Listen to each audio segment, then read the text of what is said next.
3, 2, and action!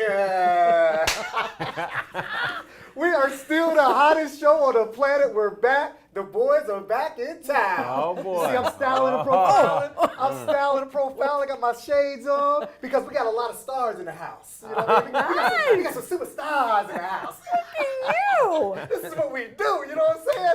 Man, it's so good to be back. It's so good to be back. I am Aaron Lavender. I am the host with the most. I'm trying to get it right. You know what I mean? It feels so good to be back in the studio. I love it. Well, you guys should have heard his mic check. He was nothing like this. You know, when the camera's on, you know, we make it happen. You know what I'm saying? When the camera's on, we make it happen.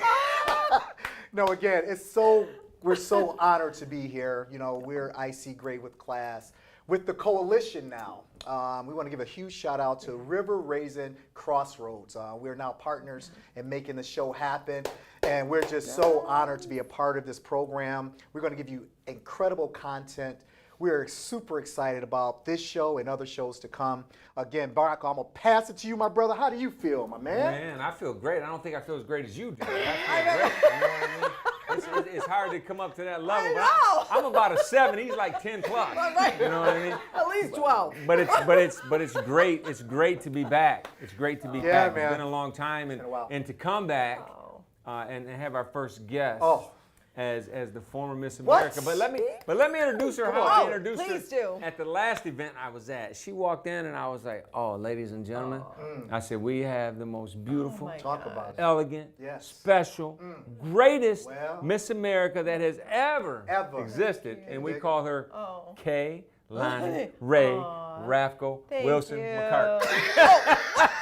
That's right. That's how I did it. That is how I did it. And you know, my mom looked like, what did he say? Is there something I need to know? Had to throw that extra hyphen in on the end. A lot of names in that right there. Had to throw that extra hyphen in on the end. That was in parentheses. McCart was in parentheses. Oh my gosh, that's so funny. No, we're so honored. You know, we're just blessed to have you. Oh, thank you. you. You have been, I'm so grateful that you seriously. invited me. I'm just so happy to come here. And this is the first time I've been in the new studios. Yeah, so this is really, and you're right, you have a wonderful team. Yeah. It's It's so interesting great. that you're the first guest here because I was your first guest on your show. I know. Our first time on your show. Yeah. So it's kind of interesting that it's coming full circle right now. You know? Thank you. And Well, thank you both. Yeah, you're doing some tremendous work in our community. Oh, Can you please tell the people, since you left, Yes. why you always be Miss America? Oh, that gosh. will always Well, be. I appreciate You always that. have the crown. Thank you. I love the fact that, you know, that we have just such a great following. There's just so many people that love the Miss America organization that years ago we were like, oh gosh, you know, we're never going to call you ladies exes. You know, you're always formers, forevers. So it's like a forever Miss America. Yeah. It's like, that's wonderful. And it was such a phenomenal year. I'm actually amazed that I'm one of the few that following the crown and the traveling came back to her hometown. You know, I had made promises. I wanted to get the hospice going. I wanted to continue my work with those who are left behind after a loved one passes, but to work with patients and families. And so getting the hospice going and being able to work, you know, with that and working in that area through my nursing and oncology nursing, and then still traveling and speaking to nurses across the country and even around the world. I had opportunities to visit Singapore and Paris and Malaysia and Rome, talking to nurses to encourage them to keep up the wonderful work that they do, but never losing sight or forgetting my promises to my community. And so I was really grateful all those years ago, back in the late 90s, to meet two incredible women. Jan Baden and Nellie Merzak approached me. They were both working with the hospice I had started with the help of a wonderful lady, Joni Dehaney, and the Sisters of Mercy helping us get it going. But yeah, they just approached me and said, we have a great idea, and there are a number of families in need who did not utilize hospice services because of a sudden unexpected tragedy. And there are children in their homes, and we need to support them in a very special way. And so we've come up with Gabby's ladder. You know, a ladder symbolizing steps towards healing, an adorable little angel that had you know, 3 freckles here for the Holy Family, Holy Trinity, an apron symbolizing the hard work that grief takes. It's exhausting. And they approached me and a number of other people in the community and said, can you help us launch this? And since then, we just have really expanded. I jumped on board as the executive director with Jan Baden back in 2005. And unfortunately, we lost Jan in 2010, but she kind of was my mentor and trained me and taught me. And I actually thought it was going to be like, I don't know, maybe 4 to 5 years gig, and then I would go back and do this, but I just stayed. And to see where we are today in this beautiful building that's 3 stories. Wow. I mean, if anyone would like to come through, we're right across from the mall in the corner of Woodshire and Monroe Street, still providing services to people of all ages at no cost to them. Wow. We have a fabulous team. We're small but mighty, and we're really super excited about the growth of the programs and services. And we hired our first full-time program director, Kate Longabarger, who just recognized the great needs in the community and said, we need this kind of support, we need homicide support, we need to broaden our suicide loss support, and she's made herself available like for schools. And a lot of people don't know that we do more than just the adult support groups or the kids workshops, but we have events throughout the whole year. Wow. And I hope that we'll be able to talk about them a little bit, but to be able to be in a community that supports our mission, our ministry for over 23 years is amazing to me. And the tens of thousands, maybe even, close to 100,000 people we have supported or guided or educated on grief and how to cope with the grief that happens in their life. We've developed social wellness programs, helping people re-engage in society following a loss. I mean, a lot of times it's like, loneliness is an epidemic in this country. Yeah, tell me about it. So we are the hub for all things grief, and we never want anyone to journey it alone. And so we want people, come and reach out. And we're going to see if we have something that's appropriate for you, or if there's something that we don't do, we're going to connect you to someone in this community that can help where you need, which is why we love all of our partners. Yeah. I mean, it's all about networking. We talked about the coalition and how that comes networking. Yeah. Speaking of, as you're talking, I just thank you. Thank you for what you do. My goodness, this is such, I get so much back in return, and it is really, it's just, there is just the rewards when you watch a child scared, slowly walk into our building, and by the second or third visit, they're running in and they know exactly where their space is, which is our children and teen space, where they know exactly that they're going to sit with all these other children their age and know they're not alone, and they'll have an activity, but it's a balance of work. And it's also a balance of understanding it's okay to be happy and embrace the joy that life gives you.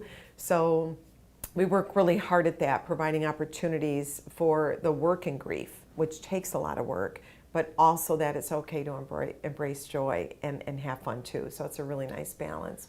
And I'm a nurse by background. Oh, yeah. And I've had some training in grief, but my main focus is just, greeting the people, being the face of Gabby's, and we're growing our team, so we're really excited about it. Yeah. So we kind of lived a semi-similar life in a sense of we got to be able to get out on the world stage, at certain points, right? Absolutely. But never in your mind or never in your heart or mind did we ever think about we're not coming back to Monroe. No. Or we're not leaving Monroe. And I think you had opportunities probably to do movies, I'm assuming. Yeah. And a lot of different things that were thrown your way, but you always said no. I said when this is done, after I do my year, because you got to do a year as Miss America, right? That's where right. you just have to go everywhere. Oh, I literally had 8 days off the whole year, including every weekend. It's busy, and because of the nursing background and the hospice background and my dream for a hospice, I was a Miss America that even today continues to travel and speak. So, and many of them do, they're on speaker circuits, but there was so much, I think the first 2 years after I crowned my successor, I was still traveling and speaking because there wasn't enough time for me to get to all the groundbreaking ceremonies for cancer treatment centers. And then they'd have me back 3 years later and do, ribbon cutting because they knew my background was oncology. So, but there is something to be said about this supportive community. Yes, that's where I was going with that. Following you. And to know that no matter what, no one distracted me. Right. I knew I had a promise, and I was coming back to make sure it happened for the community. My community not only needed hospice and grief support services, but my community deserved both of them. And I said, this is what I'm going to do. And I thought, you know what? I mean, they have followed me for all these years. My dad was born and raised here. There wasn't a question in my mind. I was coming back here to raise my family and to do what I had promised a community that had been so supportive. And yeah, and you probably felt the same way. Yeah, and Monroe, you know, we all know that it's very supportive. But when somebody in this city is in need, man, Monroe shows up. I'm telling you, You know what I I mean? mean, if And- there's and we something do we have- need, Yeah. I mean, for Gabby's, I mean, there are people there They're that there. I know, and I don't know, you know, younger people coming in or whatever, how that's going to be. But for me, if there's a need, It's I mean, man, I just grab my phone Yeah. and I'm like, let me think about this, because there is someone I know who will be perfect to be able to provide this. That's just how Monroe is. I Yes. mean, we really, we rally and we support each other. And yeah, so that's it's why I came back. interesting. You know, you hear a lot of things. I can't wait to leave Monroe, so forth. So you hear all that, Yeah. that stuff as well. But at the core of it, there's something special in the Yeah. River Raisin. Hey, There's I something live in the on the water. river, Something man. in the water. There's something in the water. We just did this with Tino and Maya. Shout out to Tino and Maya and Debbie Stillgraves. They just hosted something at St. Mary's Park that was amazing. You know, and then there was something at the Opportunity Center for kids backpack giveaway. Yeah. The community always support each other. Yeah. No matter what people may say or think about this small Yeah. city of Monroe, Yeah. with big hearts, Yeah. big dreams. Sure. You know what I mean? Yeah. But I want to get back to you. Something you were talking about, Gabby's ladder, and something just crossed my mind. So, did it get worse as the pandemic happened? Or after the We pandemic? actually were extremely blessed because Okay. we operated out of a second-story historical home on Elm. We were very blessed to have that space. But as we grew, I mean, we knew that it was limited. You know, it's kind of like a flower, and you have to get a bigger pot so that it can continue to blossom and grow. And we were like, okay, so we had a dream of having our own center. Our founders wanted that. We received a donation to purchase property in Raisinville Township. And somehow the economy flip-flopped from 2016 to 2019. And as we raised money specific, because there was no way that we were going to cut services or programs to buy bricks and mortar. There was no way we could do that. Yeah. So we had to be patient, and we were. But by the time that happened, when we started, it was cheaper to build. By the time we got to having the gifts from the community, especially, you know, ProMedica, Area Advocacy, and also Lazy Boy Foundation came through with Kanabush. I mean, a number of big, huge gifts that allowed us to move there. Well, it flip-flopped. It was cheaper to buy an existing building. And we're like, we can't justify trying to raise, not that Monroe would not have done this for Gabby's. I think Monroe would have, and we would have gotten there, but the cheapest we could get was $1.2 million to build a building. And within that same week of that discernment and just what are we going to do, you know, we need the space, something went up in the market and it met our needs, and it was a third of the price.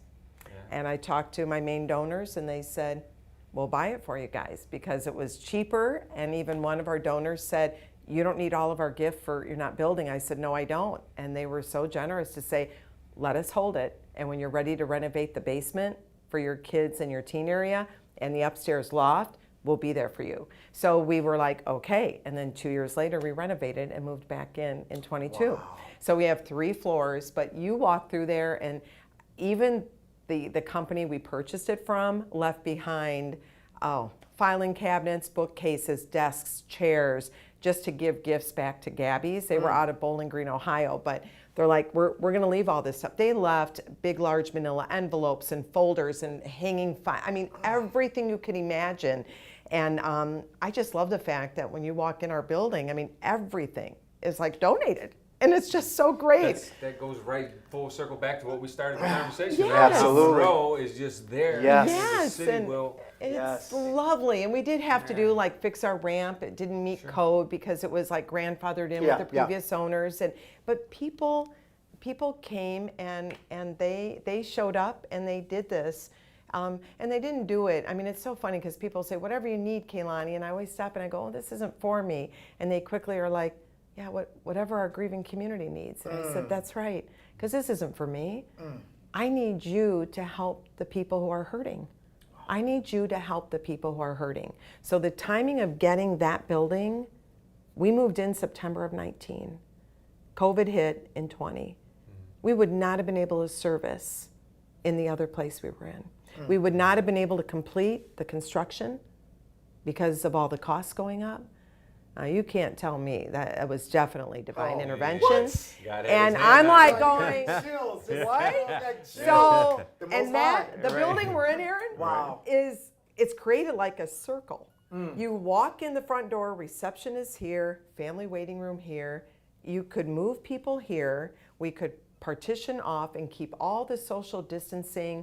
We had people with the mask, and it was like boom, boom, boom. We got to see people, and they just did a big circle and out the door.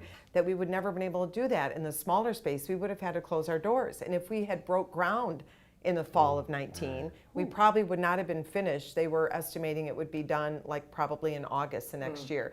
Everything would have been halted. So now we have 3 stories of this beautiful building, everything donated, and it is, and I'm going to say through the grace of God, because I'm telling you, we just sat there like, wow. So our services never halted.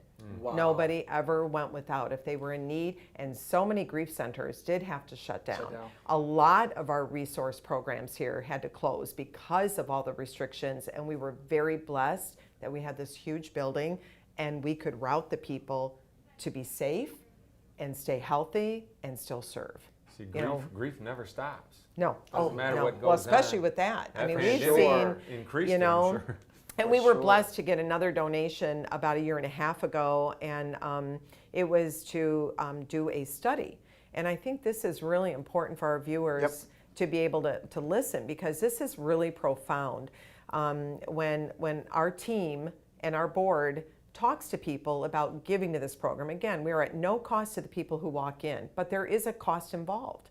You know, we don't charge them. We don't bill their insurance companies. We are peer-to-peer support with our program director holding, you know, I mean, she's a licensed professional counselor. But we don't, I mean, that's, you know, so we wanted to find out, where are the gaps? You know, what's happening, especially with children? So we went to a source who is a very big partner with a grief center across the country. And we got a donation to get this. And the results came back that 1 in 12 children before the age of 18 will lose a parent or sibling in the United States. So 1 out of every 12 children will lose a parent or sibling. Doesn't count a cousin, classmate, aunt, uncle, grandparent, parent or sibling loss before they turn the age of 18. Before 18. In Michigan, it is 1 in 11. Wow. And in our service area, while it's not as bad as Detroit, our service area is 1 in 9. Our children here in Gabby's service area, which is Monroe County specifically, and the greater community, like downriver, needs support as well. But that greater community, our children at a higher risk of losing a parent or sibling. And again, no other deaths are included in those stats. So I look and I'm like, okay. So when donors ask me, you know, I mean, what are you going to do with the money? What are you going to do with the money? And I love that, because I love to say, well, we're doing this, we're doing all these programs. It's absolutely wonderful, and we're going to grow. And we're going, very transparent. We are going to the schools because we know a lot of parents can't get the kids to us. They don't have transportation, or they're working. The kids are in after-school programs. So we actually go present at the school and provide the support. But I always tend to think, what's the cost of inaction? I want to tell you about if we weren't here. What are we going to have when our children and even adults don't learn healthy ways of coping? What happens to a community when a griever may be grieving not just the death of a loved one? I hate to use the word just, because that's impactful, but there's other grief. And if they don't know how to cope with it, so what's the cost of inaction and Gabby's not being here? what will happen to those people? So as the hub for all things grief, and the connection we have, like you mentioned MCOP, the connection we have, because some people come to us and say, my husband died unexpectedly. I don't even know how to balance a checkbook. I'm worried I'm going to lose a house. We've got 3 kids. And we're like, no, we're going to put you in the hands of, we're going to give you, here's MCOP's number, and here's over here, and we got this. So we all work together, all working together to strengthen this community and create a healthy community. Because you know what? I don't like, well, it's all about me. It's not. In Monroe, it's all about everybody else. And we got to help each other. We got to lift each other. We got to be kind and judgment free. It's all of that has to be that we are only called to love and support. And we have to always be mindful of that. And I really feel that in Monroe. For sure. Feel that in Monroe. Yeah. So so I just love working there, and it fills me up. It's just so great. And we also do community events throughout the year, which is really important, open to the community. We've got a couple coming up too. But I just love what we do. Let's talk about September 10th. We do. We we are part of the Suicide Prevention Coalition in Monroe County. We're the fiduciary of the funds, so we manage all the funds that come in and help with raising awareness on suicide prevention. But a big part of what Gabby's does is every year, I believe this is our 21st year, we provide the Suicide Remembrance Vigil, and it's held every September, and it will be September 10th down at the band shell, right across from St. Mary's Church, right on the river there. We'll have like a speaker. We're doing like a small butterfly release, and we'll have maybe a singer, and we'll also have some of our area agencies with information. But it's just a chance for people to say their loved one's name and know that they're not alone, and it's to remember all those who we have lost to suicide. That's September 10th on a Tuesday, and it is 5:30 to 6:30. And then we also have another event that we're really excited. We started it last year, and we invite all of our community partners, and we go out at the mall. It's October 11th on a Friday, 4:30 to 6, so you could still make all those high school football games if you need. But it's called Ghosts, Goblins, and Grief. And the kids they come indoors, and they can go up and down, and all these agencies dress up. I was a cow. Chuck was Farmer Charlie. But anyway, and we pass out. See, I was getting ready to say, could I be Farmer Charlie? This is my husband's name's Chuck. Yeah, this is PG. This is PG, all right? So, but we all pass out candy and other information so that we can equip our families with different resources that they may or may not need or can share with someone else. Wow. And that's October 11th on a Friday. We do our Night of Remembrance at the IHM Chapel, and it's to also remember loved ones, and it is absolutely beautiful. Kate has her 2 daughters singing, and it is just gorgeous. And then December is for our closed families. It's a create a keepsake to prepare for the holidays. It's a close, but those next 3 events are all open to the community. So we're really excited, and we just wrapped up Camp Fearless. Wow. Camp was a free camp, and we've been doing it for 6 years. We had to take a break during COVID, and last year was a transitional year for us. With the sale of hospice to Gentiva Foundation. Now it's Heartland. But we just jumped in and we did it, and doubled the number of kids. I think there was like, I think 73, 75 kids came to this camp. Wow. And great volunteers. Shout out to our facilitators and volunteers who were there, and all of our sponsors. I mean, we had people sponsoring things in the community like, lunches for the kids and snacks. And, we just couldn't do all that we do without the people who make contributions. And and it's anything. I mean, $5 helps us buy a grief journal for a grieving teen. So some people think it has to be so monumental, and it's like $5 makes a great difference. And it doesn't. It's just, just give. Sometimes people come and say, I have like boxes of tissue, Kleenex, could you use these? Yeah. Yes. Yeah, we can. Yeah. We have a lot of support groups, and we go through lots of boxes of Kleenex. I'm sure. So it's all those little things of us working together to continue this ministry and provide this service, and really just serving others in a way that, that just wrapping our arms around them and let them know they're not alone and guiding them. So, but yeah, it's just really great work. Yeah, I love it. I was thinking, as soon as she was talking about the... Are we back to the cow? Back to the cow. Oh, I know what you were thinking. I said I want to say she probably looked pretty amazing. I know, you don't have to tell me that. I knew you had something brewing in there, Bronco. That's me. This is what we Now, do. Bronco and I go way, way back. I'm like, because his dad and my dad played a lot of ball. And I pushed him around the ball field in a stroller. So it's like, yeah, both of our beautiful mamas named Jackie. And so I've known him since he was a baby. Yeah. I tell you, see, this is the reason why we do these type of shows. I mean, with all jokes aside, it's to reach out to you out there. It's to let you know the resources that are available to you.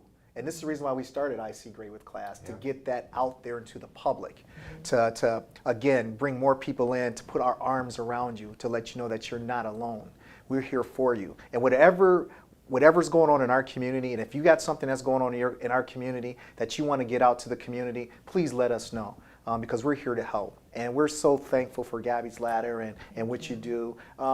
Moving forward, what is the big picture for you with Gabby's Ladder? Moving in the future. As I'm like approaching that retirement age, you can just say it. And put it out there, I'm retired now, so I can do those things. Well, you know you're what looking good. Well, you're looking good. That's why he's so energetic and feels so good. I was gonna Gets say, up at his own that's time. why you're not exhausted. No? I feel good. Right.